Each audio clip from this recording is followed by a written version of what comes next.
Hi, everyone. I am here with someone who I have loved for many years, 7 years total, maybe something like that. Her name is Vernon, and I met her through the NKT Neurokinetic Therapy community back in 2013, probably 2014. I don't know, something like that.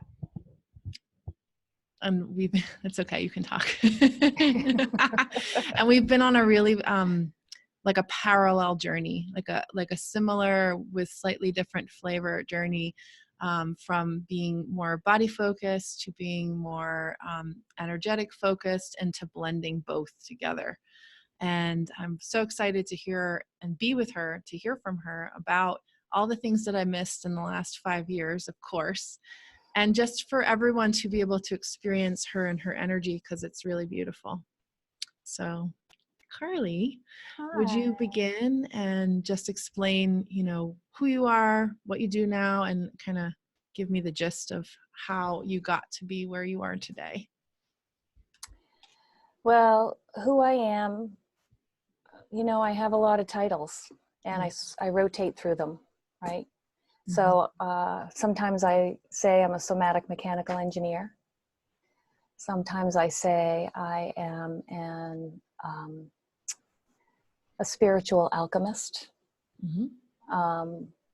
Sometimes I'll say I'm an intuitive conduit. I am a lot of things. So, and I think now where we are in this place, I'm trying to get a hold of what all of that means and how I can deliver it without hands-on. So I also use light language. Mm-hmm. And work healing through sort of moving the plasma of the planet. Wow, I dove right in there. I know, why not? Tell me, I want to ask a question right away. Okay. What is your experience of light language for people who have no idea what that means? So light language is a universal language that we all know. It's inherent within all of us. It's in our blueprint. It's where we come from. And when we hear it or we see it, it strikes this familiarity. Mm-hmm. I'll try to use as much light language as comes to me. This is the most I've ever done it in front of somebody, or an audience, I should say. Yeah. Because I speak it too. I know. I can feel it. Your heart's like, give me more. Mm-hmm. And so our light language, we each have our own fingerprint, right? Our own blueprint. We have our own blueprint from mm-hmm. which we all come, and it's our vision of heaven, right? We sort of look at heaven like, okay, here's what I'm going to bring and show everybody what heaven looks like here through our blueprint. Mm-hmm. And so our light language is our frequency and the way that flows through us. Mm-hmm. And so when you meet, in some people it flows through their hands. A lot of people who are body workers, that's where their light creative people, artists, it's going to flow depending on what their art is. It's going to flow through their hands. Yeah.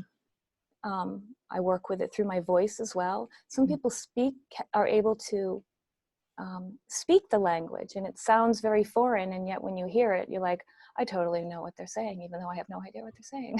Yeah. Because it sort of tickles you on the very inside. You're like, ooh, yeah. It's like effervescence in there when you feel it.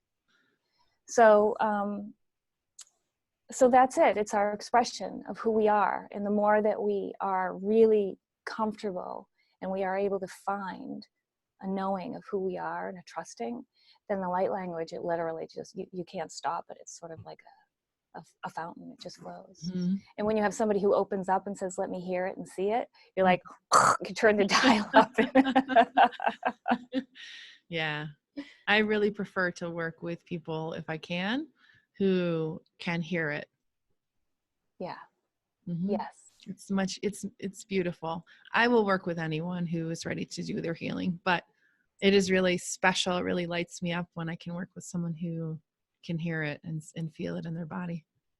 And that's because it's in your voice. Like you can, if you're open to receiving it, like mm-hmm. when you're around you, there's sort of like this, what do you want to say? I'm listening. It's like you cast a spell, right? Which very quick segue. When we had that session where you did the hypnosis with me, Mm-hmm. and you suggested that I look into doing that. That sent me on a whole journey, by the way, Oh, cool. of working with my voice. And in doing so, I accidentally hypnotized a client. Oh, yeah. And I didn't know what to do, how to bring him. I'm like, holy shit, what am I supposed to do now? Yeah. And then I just pulled myself into a yoga class and sort of had them ground, come back into their body. Yeah. That's perfect. Yeah. That happens a lot, I think, with craniosacral. Yeah. Oh, for sure. And they get into a trance. One of my mentors told me though once, she said, most people are in a trance all the time. Yeah. And so healing is more about coming out of trance than going into trance. Yeah. Or bringing your whole life into that trance, whatever that, if that trance is not a trance, but another dimension. Yeah. Becoming more conscious and being able to move up into a different level of consciousness. Yeah. Right. Commanding that place, Mm-hmm. that trance. Mm-hmm. Just floating in it. Yeah. Okay. So going back to the original question, did you start, where did you begin? How did you begin? Well, I began at a whole other place in the world because, I'm in my 50s. So this is not my first or second career. Mm-hmm. So where do you want me to begin? You want me to begin with this career? And tell me where you began. What did you do in your early 20s? I was a graduate of the Catherine Gibbs Professional Secretarial School, which I basically, did with my eyes closed. It was so easy. And so I worked as a secretary for many years, and I hated it because, of course, sexual harassment was just rampant. And so then I went into aesthetics, and I was an esthetician. So I would perform facials and waxing, which was cool, and I liked it, and I was very busy, and I got bored because it seemed very superficial. Yeah. And so I went back to office work for a while and stayed there for a while, and then I tried going back into aesthetics, but that didn't really work. And then I went into the IT department. It was when the internet was brand new. It was. Oh my goodness. Back in 19, whatever. Yeah. 94, 93, 92, 90, right around there, right? Because O.J. Simpson trial was going. I worked for a cable company, Continental Cablevision in Boston. Yes. Right. So we got to watch the trial during work. Yeah. Which I didn't want to. Anyway. I can't imagine why. So anyway, long story, fast forward, sexual harassment, really bad, lawsuits, depression, I am only alive because of the man who is the father of my children I'm no longer married to. But it got deep and it got dark. And I really am alive only because he wouldn't let me go. Yeah. So from there, of course, I became a mom. And I'm going to say something tongue in cheek, and I hope I don't offend anybody when I say it, because I don't mean it. I became enslaved by the marriage thing. And I think lots of people get that. Yeah. Me too. I think a lot, both sides. Right? There's this box that we're told to put, oh, hey, let's get together, and then we have to get in this box and perform the way society is, or somebody else has decided we're supposed to behave. Yeah. It doesn't work. No. But there's a reason for it all. But anyway, after I stayed for 10, 11 years, and I was a stay-at-home mom. I was a homemaker, actually, because we shared a home with my now former father-in-law, who was or is now a retired surgeon. So I used to joke, I'm a mom, I have 2 husbands, 2 boys, and 2 male dogs. And so I ran that home like it was my business. Yeah. And when it was time for me to go, I didn't have a job, and I didn't have a source of income. My expertise in the IT world was gone. Right. I was no way I was going to go do facials and waxing again. Mm-hmm. And so I checked out massage by the suggestion of a person. And I I walked into the school and I was like, yeah, this is it. I don't know what it is, but this is it. Yeah. And from there I went, I went into the nerd stuff, fell in love with the anatomy part, Mm-hmm. and made a shit ton of mistakes along the way. And the orthopedic part, and I would get, I needed answers. Yeah. Because the training I was receiving, it was just like the people kept, oh yeah, I felt better, but it's back. I'm like, this isn't resolving anything. And I'm back in the aesthetics chair, right? Mm-hmm. I'm not really doing anything. I'm just walking in circles. Mm-hmm. So I needed answers. And of course, during that whole period, I'm going through these life changes. I'm going through a divorce, first time in my life that I'm actually going to be without a man. This great sense of relief and great sense of fear simultaneously, right? Yep. 2 kids. Mm-hmm. So, but a deep draw to go through this. The personal journey has been my entire life. I mean, I'll be upfront with you. What's happening now, I've known since I was ever kind of remember, to be honest with you. I saw this. Yep. I think a lot of us saw this. We just didn't know we saw it. And now that we're seeing it, we're like, oh my God, I totally saw this. I knew it was coming. Yeah. And been sort of preparing my whole life for it in some respects as in a state of fear. Yeah. But when I could find myself from a state of knowing, right? And so this journey became this dichotomy of jumping from fear to knowing, and trying to get out of that, because it was insanity. I could feel everything was going wrong, even though it was going right. It's that dichotomy again. So from there, I began self-study along with really getting into the study of the human body. I would take these classes, we can get into it further, the classes that we've taken together and that have been offshoots. For me, there's always been something missing. I would get into it and I'd be like, yeah.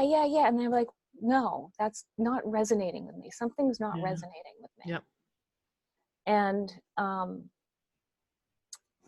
And so I just went on this journey, which involved finding a shaman. I needed to find a shaman.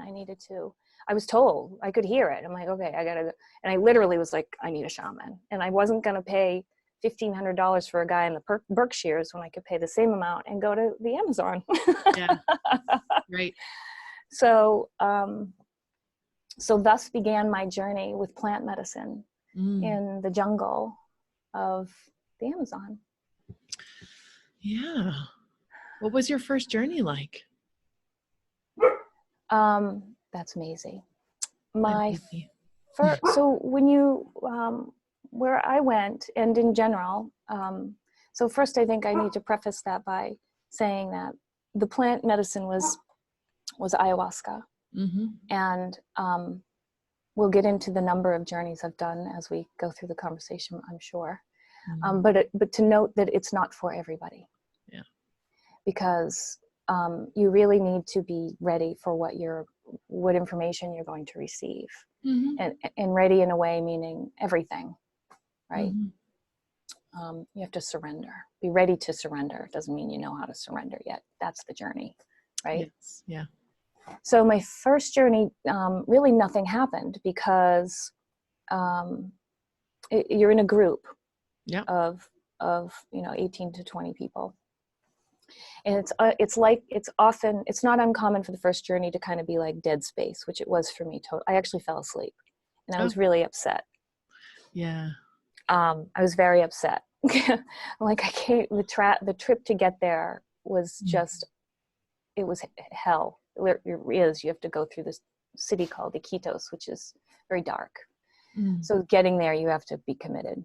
So to have the first journey be like, I slept through it anyway. As my journeys progressed through that 1 week, so you have 4 journeys in a week.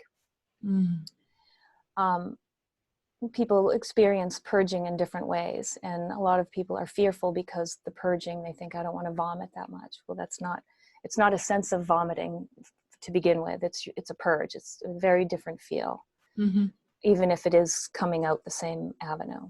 For me, my journey was of sobbing. And I found myself sobbing for hours, because the journeys go for hours. Yeah. To exhaustion. I couldn't sob enough. And I could feel that as I sobbed, I was letting out not only my this life experiences, and just to know I wasn't actually letting it out. It was revealing, and I was unraveling it. The journey to actually complete that took years. Yeah.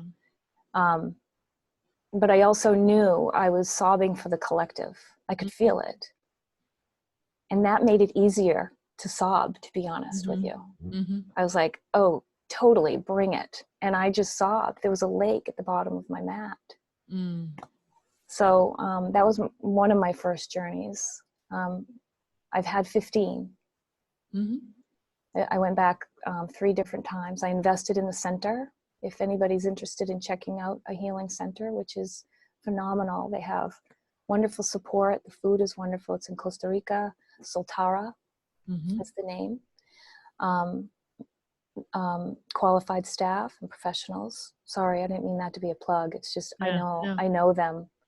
I think it's good because people are looking for this. Yeah, these are people that I love and I know and I trust. Yes. I trusted them with me, which says a lot. Yes. Yes. So, and people can contact me if you want. But anyway, the journeys were varied, and in between, you know, I met my father, and my father as he was elsewhere in another universe. And I met my family, and I went to the edge of the universe, and I saw Om. Yeah. So, you know, there were some group experiences that we all would see. The one that was the most profound was I had a private session with the shaman. I requested to have a private journey with him, which is kind of unusual. I usually do that. Might as well go the head guy. I'm going to go alone. I didn't want to be in the crowd because, as you can probably attest to, it's easy to feel everybody else's things. And I really wanted to just know what was mine. Yep. And so he put me on, they call it a dieta. It's really what it is. It's a fast. You fast with whatever plant medicines the shaman chooses for you. And the prescription that he chose for me was one that is, the people who translated it had a raised eyebrow, and what they made me understand was that the plants he was recommending for me were plants that are really only recommended for those that are already on the path of shamanism. Yeah. That are like in it. And here I was, skinny little, you know, made of nothing. My request to him was, I know this is my last life on this earth. And I feel like I'm supposed to be doing something, but to be honest with you, my light is fading. And if I don't wake up tomorrow, I'm really okay with that. Like, not in a, oh, let me die, I want to. It wasn't that. It was just like, I'm done. Blow my flame out so I can just go. Yeah. Got it. So he brought in the trees. And so I dieted for 3 months, from January to March, with three trees, Sapote Ranako, Renikia, and Suelda Consuelda. He went into the jungle. He brought me the branch of the tree. I met the tree, and then they made an infusion, which I drank for 4 days that I was there. Then I came home. For the 3 months, I couldn't eat. There was very little I could eat. Very, very little. Am I giving you too much information? No, this is fascinating. Okay. No vegetables, no fruit, no oil, no sex with yourself, no chocolate, nothing that brings you pleasure. Like you're what they said was, you basically, like jokingly, you're dating the trees. You can't have any pleasure inside of your brain and your body while you assimilate these trees. Yeah, it's an initiation. Totally. And they test you. And so once the 3 months was complete, what happened was my ability, my innate ability, that intuitive, all of those senses that I have, the clairvoyance and the clairsentience, my ability to dive into a body and to feel what it feels like became heightened. And so, of course, I went back for more, and I ended at 15. At 15, by the time my 15th ceremony was through, when I was in the ceremonies, one of the ceremonies, because I would hear people say, "Oh, I saw ayahuasca. She told me this. She looked like this. We did this," and I like, what the hell? Why can't I see you? And I would say to her, "Why can't I see you?" And her response was, "Because you are me." And that really ticked off a lot of people when I went to share that in the group, because I think they thought I was being egoic. And I wasn't, because you are her too. It's just, that was just my conversation. That was your experience of it. Yeah. And that conversation was able to give me that knowing of feeling her energy in me. With the trees, I literally took shape as a tree in the ceremonies, to the point where 3 people saw it in their experiences. Their vision. Yeah. Yeah. There was a funny experience about when the tree she sent me into the middle of the Maloka, which is like a giant yurt. Yeah. And I crawled to the center, and then I couldn't move. And one of the guides came up to me and he's like, "Carly, what are you doing?" Because you're not supposed to be in the middle of it, just unless people are passing to the bathroom for purging. Yeah. And I said, "The tree wants me to grow here." I needed to plant roots and grow up through the center. Yeah. And he escorted me back to my mat. And the next day, in people's stories, they saw the tree. Oh, neat. And so now I invoke both the plant and the tree, ayahuasca. And so when I got past that 15th ceremony and a year went by, and I realized ayahuasca came to me and explained that I'm no longer her patient, that we're colleagues. Yeah, wonderful. And so, the gifts keep coming. That makes perfect sense to me. Yeah, right? And so now I climb trees, and I'm infatuated with watching vines grow up things. I'm just, I always have been, but now I do it openly. I fly my freak flag. That's me hugging the tree. Yeah, I think the more of us that are willing to fly our freak flag and just be us, the more of us that are willing to do that, the more others can. Yeah. Really, truly be authentically them. Yeah, because why not? Well, I can name you 1,000 fears and beliefs that people have, including myself at various times in my life about, what roles that we're really supposed to be in. Something came to me, and I put this as my tag on my Patreon page that I haven't opened yet, which is, a belief is simply something that has been repeated enough to be truth, which means we can change our beliefs. But a knowing is unwavering, comes from within.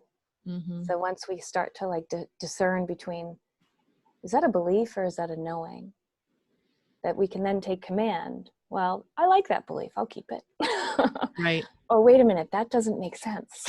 Yeah. It doesn't feel true anymore. You can't feel it in your body. Yeah. In the same way. Different places in your body too, right? Depending upon where the belief is seated. Yes. I'm just jotting that down. Beliefs versus knowing. Yeah. Love it. I can remember you used to have all these little stickies that you would put up. These different wisdom teachings that you came across. Yeah. Or that came through you. Yep. I would put it on the mirror in my boys' bathrooms. Yeah. I haven't done that for them of recent. How old are they now? Noah is 19 and Aiden is 17. And they're both over 6'1". Yeah. Well, you're really tall too. Yeah, but they're here. I go in their armpits. Yeah. Wow. They're so grown up. Yep. I was on a walk yesterday in the woods with my son, and we came upon this man, we were chatting with him 6 feet. And on the way back out, he was collecting wild potatoes. So he said he would save some for me. And so Aiden went ahead to throw the dog poo bag away, and the guy just said, "I thought that was your partner," because he's so big. Yeah. I'm old. Look. I used to get that a lot with my stepson. It was bizarre. I'm like, well, I don't understand. I know I look younger. Like, and I think that's part of healing. Actually, you start to radiate kind of a youth. Yeah. Well, because we between the practice of the breath and the chakra, the high heart, which is the thymus, awakens, right? So it awakens to the original blueprint. If you look in anatomy books, they'll tell you that the thymus gland begins to atrophy after like teens. This is untrue. Yeah. It totally doesn't. The reason it atrophies is because we keep it stuffed behind the cage that we don't move, right? And so then it just sort of curls up because it can't move. It's not getting any love, any juice. We start moving that, and then we open the high heart, which is the connection between the heart and the brain, and then you just get the fountain of youth flowing through there. You do thymus thumps? I haven't, and I should, because when I've done them, I like them. Yeah, I find I don't really need them. Maybe that's so. I've been on this journey. Here's a cool thing we can talk about. Okay. The rest has been not cool. Here's the cool part. I always worry I'm boring people. I'm like, nobody wants to hear about this shit. I'm loving it. I don't know about anyone else, but I'm loving it. Well, you can clip out what people don't like, right? Oh, I'm not editing any of this. All going in there. Even the swears? Yep. Every interview has had a swear. Oh, good. So or two. I look at, they're good words. Yes. When used properly. I look at the Clemente anatomy book a lot. I kind of live in it, which is how I was able to dive into my body. And the heart, I don't know, I was so shocked to learn this, and it sent me down this wild quest. The heart is a tube. It's not really an organ. It's a tube, like a garden hose, and it can unravel with the bare hand. It doesn't need a scalpel. Interesting. Yeah, you can just unravel it. Okay. And so for me, when I see it unraveled, and there aren't many depictions of it. I'll share mine with you after this. Okay. It's in the Clemente book, and somebody wrote a paper on it in like the 70s. That's how I started this whole. Well, I started it way before that. When I unraveled the heart and my own, I could see the microcosm of the body, the macrocosm and the microcosms of the body, which I've also been studying through the feet, as you know. And so I just could see it. And so when I unravel the heart, I can see where in the body the restrictions are. So I can know if this is going on with one finger, the one spot in your heart that we can untangle. It's like amazing. Oh, that's so cool.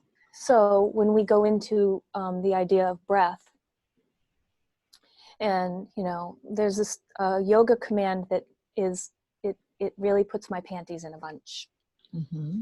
Shoulders back and down, because what I see happen is people jam in their rib cage with that cue. Yeah. That it's really rib cage up and down in the back, or expand, like work what you're doing with the rib cage. But now I'm like, okay, it's beyond. Of course it goes beyond that. It's the heart. It's the unraveling of the heart. So if you look at the heart, it's wrapped up in a ravel. It's a rope. You'll see. I'll send it to you. Okay. It's actually eagle arms. That's how the heart is, right? Okay. And crosses here.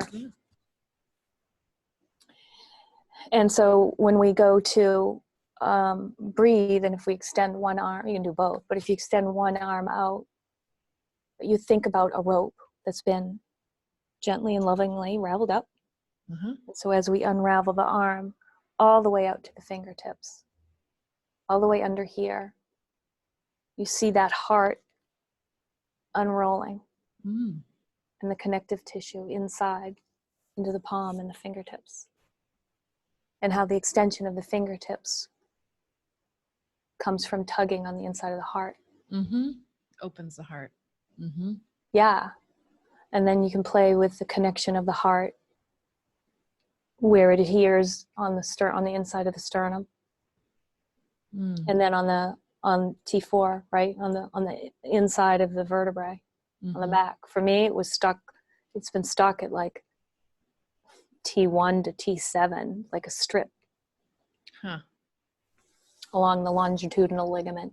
But you can literally, so that's an organ, right? So think about the mighty muscle that thing is. And we can literally, we can't go to the heart and squeeze it like our bicep. Right. But we can have all of our other stuff pull it. That's so cool. Is that the exercise we're going to do? We can do that one, sure. I was going to do a different one. Okay. Well, let's just do what you intended. We can do it. No. We'll see. This is sort of coming into that. What are we doing on time? Should we do the exercise now? We've got about 17 minutes left. Well,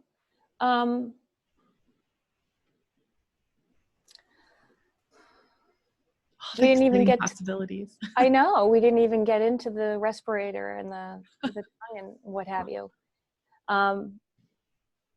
It feels good, doesn't it? The heart one. Okay. It does. All right. So generally, or usually, I do this as a meditation, and I'm going to sort of shoot it from the hip here. Good. Right. Okay. So to get out of our thinking mind, because I know you've got a lot of nerds watching this, I would like to ask everybody to be open to turning off your thinking mind for a moment, because you're going to find that you know this already. And so to just let me guide you through it. So at first, to begin that, just the vision of the heart, the muscle, the tube rolled up. All right, it's not tied in a knot. It's doing that. It's helixing. Okay. And so we're going to activate your sensory system. So I would ask for you to close your eyes. Take a breath in through your nose. And so here's where I would have brought the tongue in. So we're just going to do it all. Okay. With your eyes closed, let your eyes become heavy and feel, sense, however it is you're coming into this, that they are connected by an golden elastic band. And allow them to just drop away from each other. Feel the sphenoid flex with this, if you're into that. I told you, just let me think it for you. I'll drive you through. Let the thinking go. Now feeling that sphenoid. So let's take the tongue. So bring the tongue and come up through the center part of the tongue. You can feel that underside flaps. Come all the way up through the center of the tongue and spread it across. So the top of the tongue is in contact with the palate. And feel as you inhale, the expansion of the tongue presses against the inside of the teeth. Now you're expanding the bottom of the sphenoid. You're opening the sinuses up. Keeping the eyes dropping. And feel the back of the throat, the uvula, expanding. Almost like it's doing jumping jacks back there with your eyes and your tongue spreading.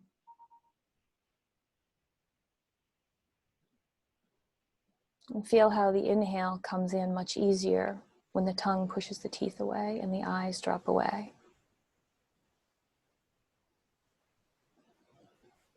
Now, we'll bring our attention to the heart center. So you can place your hands at your heart center in prayer, but curl the fingers in. So palms together and then curl your fingers in. And you can see your hands are making a heart shape. I hope my mic is working. Yes, it's working. Okay. And so I can feel a lot of hearts doing this. So this is, my heart is like thudding right now. It's delicious. So I might have to take some breaths in between here because it's really lovely. Okay, so let's take the right arm and begin. We have a lot of movement people here, so this isn't going to be news to you, but I'd like you to begin to extend your arm out, either out to the side or above your head, wherever you feel called, but to do it from that heart center, right? So you're going to uncurl the fingers, and we're going to unravel that side of the rope, right? So let your left hand hold the sternum, and from there, let that be the one direction you pull from the heart, and then from the heart, pull in the other direction on the right-hand side. I hope I'm being clear. Mm-hmm. And now allow the arm to spin. Open those fingers and helix the arm. All right, let all the musculature wrap around. Pick your armpit up to the heavens. Peel it to the heavens. Feel the humerus spinning in the tissue, and pull the heart out to the palms and the fingertips. Feel the stretch come from your heart. And any restrictions you felt in the past might feel really different right now as you roll. Yep. Get the tongue. As you're here, no, that's right. It's totally right. You're pulling on your lungs right now. Mm-hmm. Okay, so pull that tongue back up. Get the tongue. Come up through the center part. Push the tongue along the palate and outside the teeth. It's more of a pulling. You can feel it's a pulling in two different directions, down the throat and out the arm. So you can feel the back of the heart sliding down as your tongue and your esophagus pull down. And you feel the arm pull out. All right, let's helix that arm back in. Woo! Mm-hmm. Doing okay? Mm-hmm. Okay, we'll do the other side. So now, actually, if you want to leave the right side up, that's fine. If you want to leave it out, whatever you feel called to do. Okay. Right? This is just an invitation to feel this. My way is not necessarily the right way. Okay. So again, we're going to hold that right side of the sternum. Now you're between the sternum and the rib cage. Excuse me. So you're going to you might feel throat stuff come up as you clear this, and just begin to feel yourself unraveling a rope at the heart. Yep. Let the tongue, get the tongue, bring it up behind the hyoid, lift it up and spread it. Feel the air pour in and spiral that arm. I have a table in my way, but really pull down on the back of the esophagus as it heads all the way down into the stomach. So you're pulling down on the esophagus as if you are pulling the zipper on a vest or a jacket, and lifting up with the tongue. And then spiraling the heart out, open, open, open. Yawn, open the throat, feel the air come in. Bring it back to center.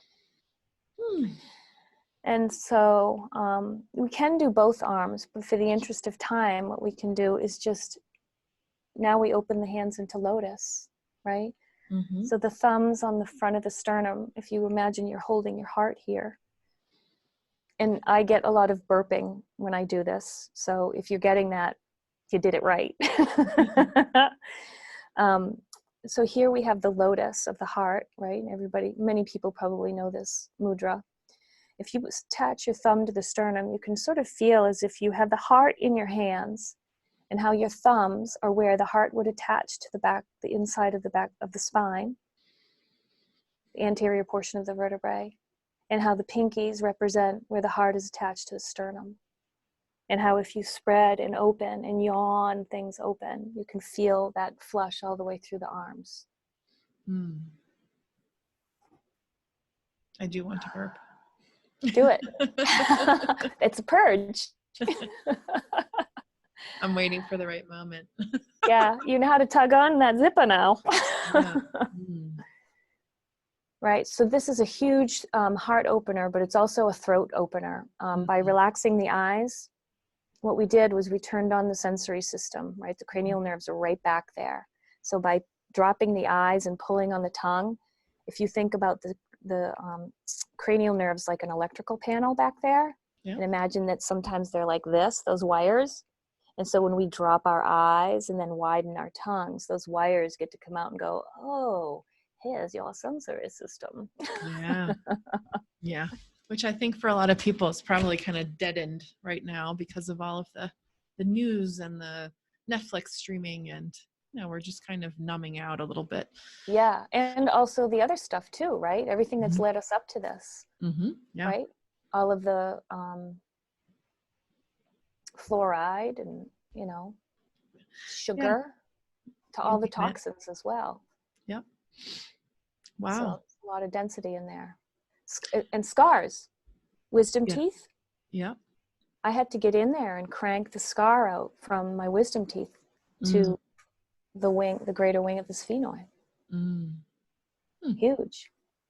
I'll play around with that later. We have scars in there, and they are definitely interfering with our access to the pineal gland and the sensory system. Okay. How can people learn more from you? Do you have like a bunch of videos up or any resource? I'm trying to make more content now that we're housebound. I'm beginning a Patreon page. It's called Soma Lumen, which means body light. That is the name of my website, which please don't go to because it's an absolute disaster at the moment. Please don't go there. There's nothing that's right on there. Just go to Patreon. Okay. And I'm going to be offering lots of video helper things, chat rooms, but also videos that will do nerdy sort of things like this that entwine the spiritual component of it, right? So on Patreon, I've just launched it yesterday. Really, I'm still trying to tweak it and figure it all out. What good timing. I've been preparing for this. Not really, right? Now I have to pull it all together.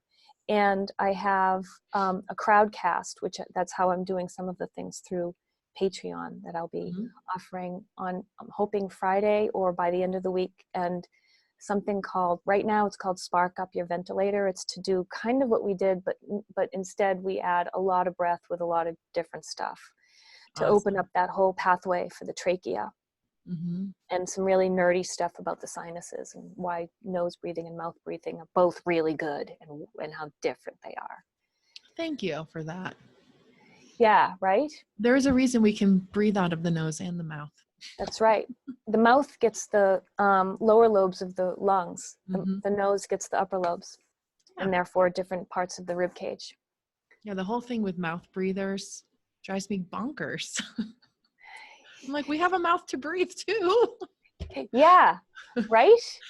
I mean, it doesn't mean you should only breathe out of your mouth. But you shouldn't only breathe out of your nose either. Exactly. We're equipped to do both. Great. So you're going to speak about that. I'm going to speak about that. And I'm also going to speak about, I'm going to have some stuff on sneezing through your nose. Because there are some great health benefits to sneezing like a dog. I often sneeze through my nose. Interesting. Nobody sneezes through their nose, or if they do, they pinch it. Yeah, I actually often sneeze through my nose. You do? You let it come out? Into a tissue. Like a for the sphenoid, right? Yeah. The whole. I know, it feels good. It's a head orgasm. Oh. That's what it's called. I need to sniff some weeds right now. I'll get a lot of times when I'm getting downloads, and if I'm like really connecting, or if I'm not getting the download, but I'm in the middle of the day, but I'm connecting to something they want me to know, they'll send through like a bunch of sneezes, like good head orgasm. Yep, like, yeah, okay, I got it. Yeah, I get the high pitched things in my ears instead of the sneezing. I get those too. The weird tones. I'm like, okay, I'm listening now. Beautiful, isn't it? Yeah. I was recording a meditation the other day, the heavenly heart one that we can share. Okay. If everybody wants to. And in the background of it, I was editing the background, and I started to see the pattern. You know how when you edit the film with the audio that you can see the audio? Yeah. And I started to see a pattern that I'm like, okay, before I delete, because it was weird, it was big in silence during moments of silence. And I know that there wasn't anything that I did, and it was quiet around here. Yep. And so I took the chunk out and I played it over and over. I'm like, I feel something. And so I brought it in and I expanded it and I slowed it way down. There's like voices and snapples and crackles and squishes. Oh, neat. All in that meditation. There's a lot of Mm. helpers there talking. I'm so glad you accidentally sent that to me. I know. I think that's probably why. I'll be listening to it later. Well, there's I put music on the background, so if you want the music out, I'll take it out, and you can just listen to it raw. I'll hear the other Yeah, things anyway. probably. Yeah. Okay, I hate to go. I know. I'm sorry. I ran us over? Not at all. You didn't Okay. run us over. I just know that I could talk to you for a long, long time. Yeah. We're just having fun. Rabbit holes. So people can find you on your Patreon page. They can find you on Facebook. You're on that sometimes. Yes, I am on it now, and on Instagram. I have 2 Instagram accounts. What are your Instagram, like, what would you? Instagram, the first one is Somatic Mechanical Engineer. Yep. And the other one is Lumen Being Human. Oh, I think I have both of those. Yeah, I think you do. Awesome. All right, cool. I'll put all of that in the information so people can find you and ask you and access what you are teaching and connect with you. Thanks. Thank you. I sort of can't wait to see my friend Tori, who's a chiropractor, because she's been trying to adjust my mid-thoracic spine for about 2 years now, and it just will not adjust. And now I wonder if it will. You got to do it because you got to do it from within. Yeah. Right? Yeah. It has to happen from within. I mean, isn't that just the thing, though? We always try to make our adjustments happen from the outside, and it has to start inside. And the more we try to get it from the outside, the more we break. Yeah.